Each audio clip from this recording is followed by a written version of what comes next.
Thank you, Constantine. Good afternoon to everyone. Thank you very much for this opportunity of talking in front of you, of presenting a few aspects of my research. And it's always a nice thing to be in Russia. I'm afraid I don't speak Russian. It's one of my many sins before God, but maybe one day I will learn. So just a bit of context about what I'm doing here. In a way, my paper ties in with Wojtek's one, and broadly we could say that it is about the eternal question of what Christians should make of philosophy, of secular philosophy, of philosophy produced by philosophers not belonging to the Christian faith. It is a very old question. I think it is also a very contemporary one. And I think Saint Gregory Palamas is very interesting on this point, because it's true that on one hand it seems to condemn quite strongly the Greek teachings, but then on the other hand he has this very powerful image, if I remember correctly, is in the first triad, where he compares Greek philosophy to a snake, and he says, it's okay, I mean snakes are okay once you have killed them, and you bake them, and then you cut off the head and the tail, and then you can eat them, only when you have treated them that way. So he's, if I understand him correctly, he's saying philosophy can be useful if we eliminate those elements that we can't accept, and we are able to somehow cook it in a way which is okay for the Christian stomach. And so what we make of the serpent today?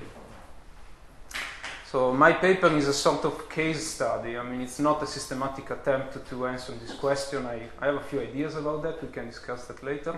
But it's a sort of case study around a particular concept, which is that of love. And I'm trying to, what I'm trying to do is to use on one hand Lossky and the synthesis he produces of the Greek tradition, and on the other hand the work of a contemporary thinker, Jonatana Lira. I don't know if his work is translated in Russian.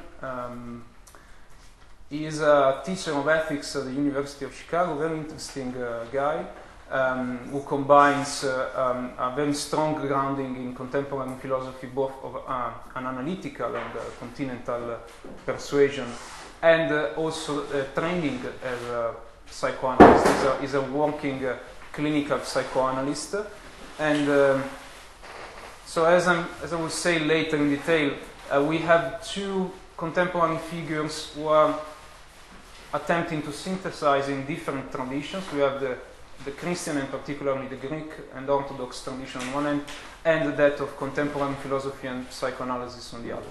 So this is a case study of where do these two traditions meet, if they do, and how someone coming from, let's say, Lossky's side can approach what someone like Lear is doing. So, what is love?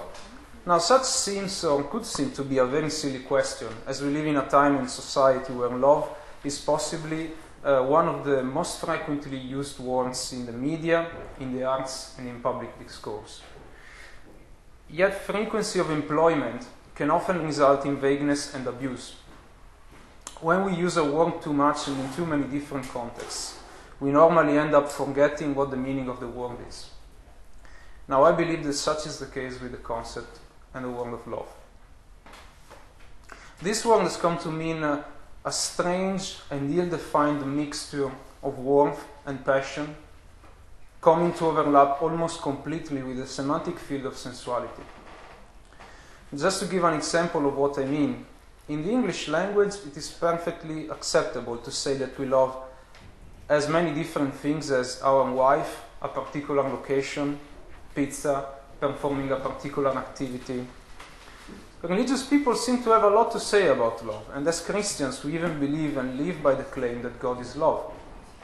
In fact, according to a certain tradition of Christian theology, love is the first name of God, and the one among his attributes, which best defines his nature.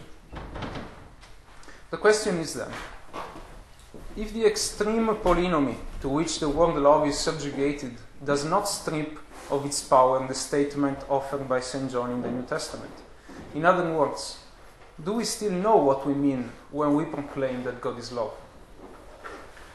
Of course, this is probably an inexhaustible topic, well beyond the limits of this talk. Nonetheless, I hope that this will be an occasion for reflection and perhaps for opening a broader discussion.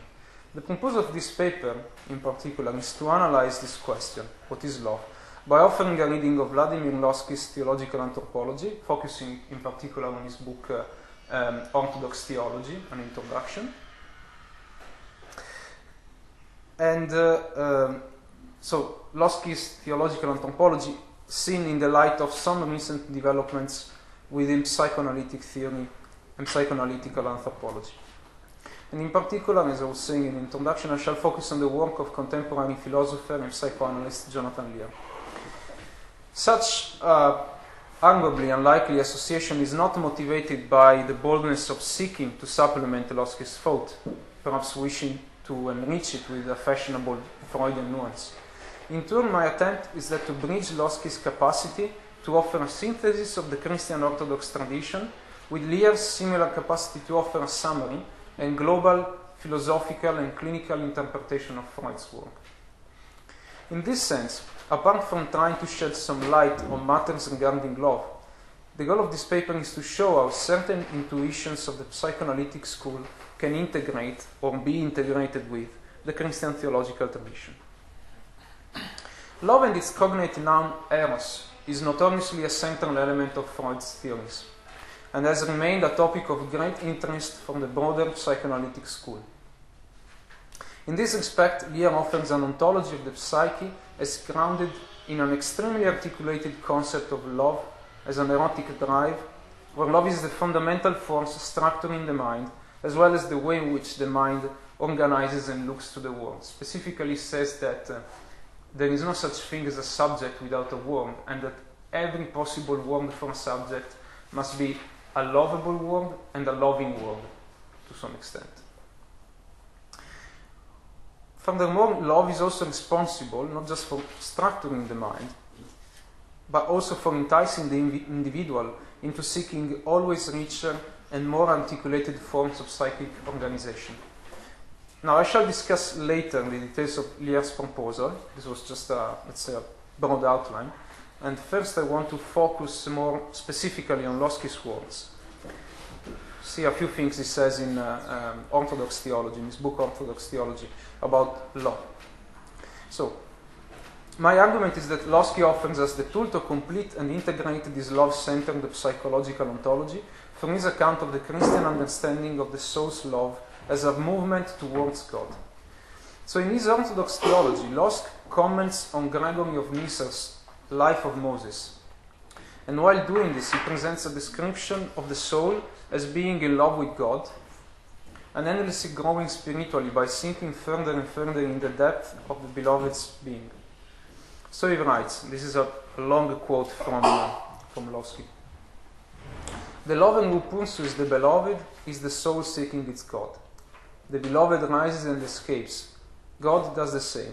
The more the soul knows him, the more he escapes, and the more it loves him. The more God satisfies it with his presence, the more it thirsts for a presence which is more total, and rushes headlong in pursuit. The more it is filled with God, the more it discovers him transcendent. Thus the soul is penetrated with the divine presence, but sinks even deeper into the inexhaustible essence, inaccessible inasmuch as it is essence. Thus this pursuit becomes an ending, and this infinite dilation of the soul, where love unceasingly overflows, renew itself from beginning to beginning. Gregory, Nyssa, sees the Christian notion of beatitude, the union of the creature with the Creator, is this limitless flight, when the soul, the more it is fulfilled, fortunately perceives this distance increasingly shortened, but always infinite between itself and the divine essence, a distance which allows and calls forth love. So Lossky. So we can see that in Lossky's theological eyes, the soul's relationship to God is described as the movement of the lover drawing closer to the beloved. Assuming that beatitude and union with God are the natural and ultimate destinations of the human soul, and that the creature is always essentially related to its creator, it follows that love for God is the main road for the soul to fulfill its vocation. On top of this, we can observe how the journey of love is described by Lossky as a sinking in an inexhaustible essence which gradually reveals God's transcendence to the soul. However, this sinking into God's transcendence never gets to the point of turning into some annihilation of the one into the one. In other words, neither we get to transcend God's personality, to finally come to contemplate some sort of pre-personal and more fundamental ground of the divinity, nor the journey of the soul ever point in that direction. Rather, the lover comes to dwell ever more in God's Trinitarian life, thereby tasting more fully the plenitude expressed by God's personality. Thus, the relationship between lover and beloved is always maintained on the level of personality, precisely insofar as this is a loving relationship that between the soul and God, and clearly only personal beings are able of expressing love. Now, I'll get to Lear and then eventually compare their positions. So, on a similar note, Lear understands the human subject and its environment as being shaped and originated by what he calls the erotic drive. As it is clear by the nomenclature employed, Lear appropriates, albeit in a very original way, the work of the late Freud and his platonically influenced speculations about the nature of love. And it's important to specify that he's making reference to the late Freud, because from the early Freud, the erotic drive means basically sex. But later on, especially beyond the pleasure principle, Freud starts to use a richer understanding of what love means, making a specific reference to Plato's Symposium, and saying by eros, yes, I mean also sexual activity, that's always there in the background, but it's so much more than that. It's basically the sphere of creativity, the sphere of imagination, the sphere of philosophy of art. And at the same time, it's significant that Lear, I won't give an explanation here from that, but Lear denies the existence of a death drive, which is something that Freud does. He actually says that that was a theoretical failure on Freud's side. So love is like taking over the whole of the human psyche and existence. So Lear appropriates Freud, and in his Lear's 1990 work entitled Love and Its Place in Nature, Lear claims that as Freud's thought unfolded, quote, he, Freud, came to recognize a basic developmental force in nature. This force, which he called love, permeates the animate world and tends toward the development of ever higher and more complex unities. Within the human realm, love becomes a far-reaching psychological force. So Lear is saying Freud identifies this force, this developmental push. In reality, it's not just a psychological force. It is something that is psychologically manifested as love, but which exists outside of the human psyche, and is active in nature, in non-human nature and in the physical nature. Lear then goes on to say that, quote, insofar as he traced the root of love, as it is manifested in human beings, Freud saw that it was a force for individuation. So we can see how Lear claims that there is something which, following Freud, he labels as a drive, which pushes each human subject and its world towards higher levels of unity and integration. And in this respect, he argues that each person structures its own world with a degree of complexity and unity which is directly proportional with the person's own psychological level of integration. The more we are integrated psychologically, the more our world is integrated, the more our understanding of the world is integrated. So my contention is that Lear is unknowingly describing on an immanent level what Lossky is describing on a transcendent level, or you might say from an immanent point of view and from a transcendent point of view. In other words, the love that drives the lover into the arms of the beloved God is the same that allows the mind and its world to develop and articulate in their configuration. And I hold that this connection is justified theoretically by 2 points made by Lear. First, why love is present in the natural world and in the psyche, it is neither a purely psychological nor natural force. This is what Lear says. Rather, says Lear, a drive is something that crosses and complicates the border between the psychological and the natural, ultimately, this is the definition used by Lear, a drive is a frontier creature, because it lives on the frontier between the psychological and the natural. A frontier creature standing where nature and psyche converge and manifesting in both of them. Second, he argues that in order to develop in higher levels of unity and complexity, a loving creature must be able to love something that exists at a higher level of complexity. Easy case, our parents. So we as children, says Lear, we see our parents as people with a deeper and more structured psyche that we can learn to imitate in order to grow personally. But then, of course, this goes well beyond our parents, and he says it's a general attitude that allows us to grow and becomes more psychologically more structured. So this remark is aimed primarily at the world in which the psyche lives. However, this is clearly problematic, since Lear seems to be implying that the world somehow demonstrates a sort of organization analogous to the one manifested by the human mind. So what I'm saying is that it works when we relate to other persons, but Lear wants to push this beyond personal relationships and say we find this in the natural world. I think this is complicated because, needless to say, the mind and the natural world seem to be two quite distinct orders of reality. And it is difficult to see how there could be a straightforward equivalence between organization as found in the psyche and organization as found in the world. So, in other words, how do we get from one to... Okay, almost there. Nonetheless, we can solve this problem by relating Lear's account to remarks made by Lossky regarding the soul's ascension. In this regard, he writes that, quote, filled with an ever-increasing desire, the soul grows without ceasing, grows forth from itself, reaches out beyond itself, end quote. Theologically, it is always God, the more that we find in and beyond the natural world or in any other realm of existence, and which allows us to love to the point where this loving has a self-transformative and self-transcending effect. God manifests his loving nature by calling us and including us in this call that both reveals and conceals him. Hence, there is behind the world a personal organization with, albeit divine and transcendent, we can relate to our own, and which thereby allows us to grow endlessly. In another text of Lear's, entitled Open-Minded, Lear spends some time commenting Plato's Symposium. While he's doing that, Lear argues that Diotima considers Eros as a spiritual being because he is able to create a transitional space in order to join the realm of the mortals to that of the gods.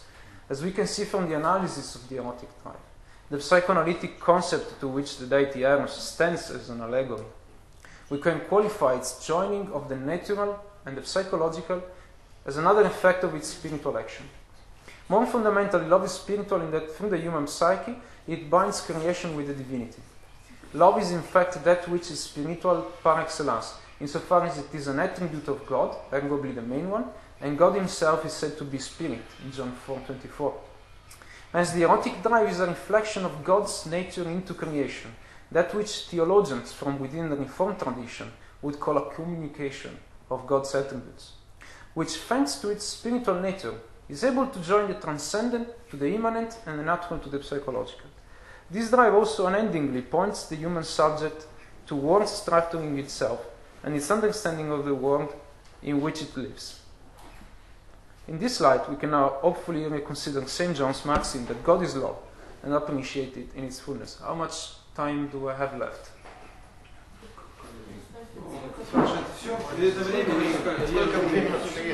Okay, cool. So then I can make a rush to the end. What was that? Which work of Jonathan Lira you work on? Which works of Jonathan Lira you used? Okay, from this paper I used to Love and Its Place in Nature, and another one, a collection of essays called Open-Minded, Working Out the Logic of the Soul. About ethic or Aristotle he wrote? About... Some words. Yeah, about pretty much everything. Like his doctoral dissertation was on Aristotle's logic. Yes. He doctorated with Saul Kripke at Harvard, but then went on working on completely different things. Yeah. So if I have time, I just have one last thing to read, or we can. Я основные, Yeah? я так как бы Okay. контекст понимаю, но основные идеи. Ну просто надо понять про Джонатана Лиру. Ну, то есть Джонатан Лира это психоаналитик современный. И вот сопоставление идей о понятии любви у Владимира Лосского и у Джонатана Лира, и вот наш уважаемый докладчик находит много параллелей. Да, вот. Ну вот я для себя иногда с вопросом параллельно, но все равно. Да. Но я вот до конца все-таки ну, как-то четко не могу сказать, как бы в чем плюсы и как-то в чем согласие, в чем различие, я до конца не уловил. Джонатан Лир, представитель аналитической философии Чикагской школы. Он психоаналитик, получивший классическое образование в Западной Европе, в частности в Англии. И когда он приехал в Соединенные Штаты Америки, он стал вопросами этики интересоваться и из области психоаналитики перешел в область этики. И когда он перешел в область этики, он стал писать такие интересные работы, в том числе о смерти, которые во многом нас наталкивают на параллели в творчестве святителя Григория Паламы. В частности, если мы все дети чьих-то родителей, то эта любовь похожа на любовь детей, мы как дети Бога. И поэтому любовь родителей к детям очень похожа на ту любовь, которую описывает Григорий Палама к детям. Дальше... Я вот не смогла заметить. Да. Можно его назвать.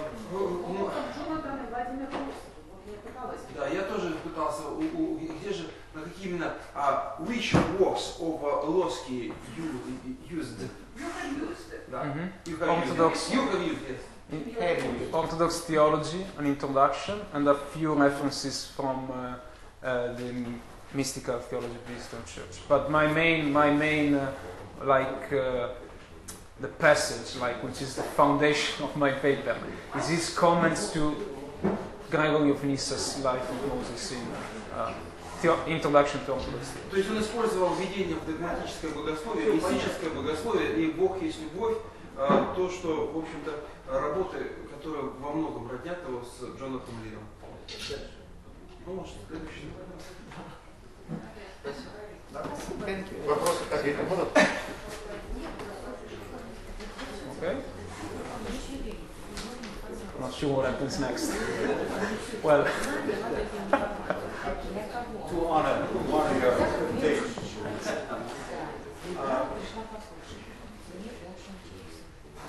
We can go back to the symposium. What Pentecost principle is more complex actually, because Freud justified the use of the word because our tendency to repeat, reify our desires. Eros has a dimension of growth, especially in the later works regarding culture. The cultural world, the world of art, the experience of art, is an expression of recreation and sentiment. I'd be interested to know if they have the sense of ascesis of it that says, because Eros, is a passage, in the symposium, it's practically identified with both Socrates and philosophy. It is. So there is a sense of ascendancy. And I wonder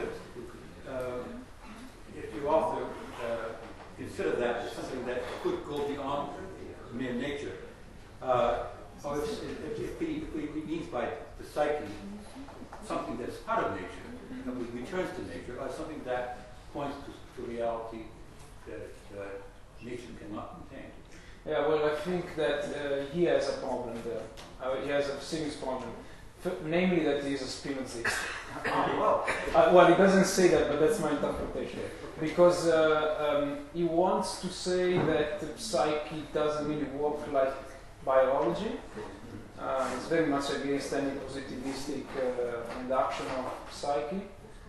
But at the same time, I think he is a Jew, I think he's an agnostic. In that book, Love and Expressive Nature, he at some point gives a description of what God could be. It's a very Spinozistic description. And then he has a problem because, if you take him, Spinoza, then there's no way to go, basically. And I think this is another interesting parallel with what Lossky and the tradition behind it is trying to say. That there is, yes, this sense of recreation, of repetition, of the soul sinking ever more into God and achieving each time new levels of understanding, but there is like never a bottom that you can reach. And in this sense it's similar to the Platonic model. Lear has that because when he denies the existence of a death drive, he says, well, even though there is no death drive, sometimes the psyche growing gets stuck. Right. There is a trauma. And as an ascetic practice, we have psychoanalysis, well, it has psychoanalysis, and the psychoanalyst is there as a sort of spiritual father helping you to unlock the growing process of your psyche, to overcome the trauma. So there is a parallel, I think, with the Christian model as presented by Lossky, at least. But again, I think if you remain within the name of nature, it's really complicated to give a full. I mean, it's. I think Lear then is actually hitting on much more than he thinks, and he creates attention in his work. Even this description, very fascinating description of a psychological drive as of a drive which is not yet psychological. A drive as a spiritual and frontier between the psychological and the natural. Denying the metaphysical, let's say, denying the divine, is not able really to say what this drive is. And eventually is forced to resort to mechanicistic and biologistic language to describe something which is not biological by his own account.